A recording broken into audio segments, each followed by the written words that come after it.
नमस्कार, मी नाना आहिरे. आवाज in news Marathi चॅनलमध्ये आपलं सर्वांचं स्वागत करतो. बघूया आजची ठळक बातमी. एससी उपवर्गीकरणाचा निर्णय रद्द करा, अन्यथा तीव्र आंदोलन. ऑल इंडिया पॅन्थर सेनेचा इशारा. अनुसूचित जातीच्या एससी उपवर्गीकरणाचा निर्णय हा सामाजिक एकतेवर घाव घालणारा असून तो तात्काळ रद्द करावा अशी मागणी ऑल इंडिया पॅन्थर सेनेचे चांदवड तालुका अध्यक्ष बापू जगताप, नाशिक जिल्हा संघटक आनंद केदारे यांनी निवेदनाद्वारे केली आहे.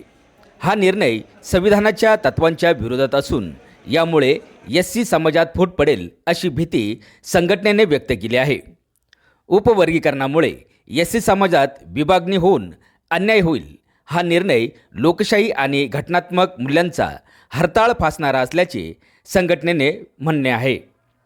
आमच्या ताटाचे तुकडे करू नका असा स्पष्ट संदेश देत हा निर्णय रद्द न झाल्यास लोकशाही मार्गाने तीव्र आंदोलन छेडण्याचा इशारा पॅन्थर सेनेने दिला आहे. आवाज इन न्यूज मराठी, चांदवड, नाशिक.